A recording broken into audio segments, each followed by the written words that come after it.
Hi, good morning. ഇവിടെ ഇപ്പോൾ രാവിലെ 6 മണിയായേ. അപ്പം ഇവിടെ ചാറ്റമഴ തുടങ്ങി, മഴ ചാറാൻ തുടങ്ങി. അതാണ് ഞാനിങ്ങനെ ഒരു ഇതെടുത്തിട്ട് തലയിൽ വെള്ളം വീഴണ്ടെന്ന് വിചാരിച്ചു. അപ്പം ഞാൻ 5 മണിയാകുമ്പോൾ എഴുന്നേക്കും. എന്നിട്ട് എൻ്റെ കുറച്ച് മെഡിറ്റേഷൻ ഉണ്ട്. അത് കഴിയുമ്പോൾ ഞാൻ പ്രയർ അത് കഴിഞ്ഞിട്ട് പിന്നെ ഞാൻ ഈ ഗ്രാറ്റിറ്റ്യൂഡ് വാക്കിനിറങ്ങും.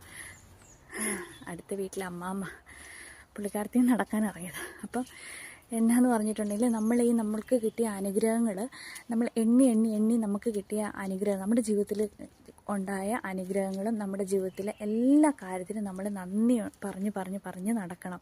അപ്പം നന്ദി പറഞ്ഞ് നമ്മൾ പറയുമ്പോൾ ഉണ്ടല്ലോ, അതിൻ്റെ ഗുണം എന്നാന്ന് പറഞ്ഞാൽ നമ്മളിലേക്ക് ഒരുപാട് അനുഗ്രഹങ്ങളാണ് വന്നുകൊണ്ടിരിക്കുന്നത്. ഒരുപാട് നമ്മുടെ എല്ലാ മതഗ്രന്ഥത്തിനും പറഞ്ഞിട്ടുണ്ട്. ഈവൻ ബൈബിളിലാണ് പറഞ്ഞിട്ടുണ്ട്, നിങ്ങൾ ഉള്ളവരായിരിക്കണം എന്ന് നമ്മുടെ ബൈബിളിൽ തന്നെ പറഞ്ഞിട്ടുണ്ട് അല്ലേ. കാര്യം എന്നാ ഇതാണ്, നമുക്ക് നന്ദിയുള്ളവരാകുമ്പോൾ നമുക്ക് ഒരുപാട് നമ്മളെപ്പോഴും ഗ്രൗണ്ടഡ് ആയിരിക്കും.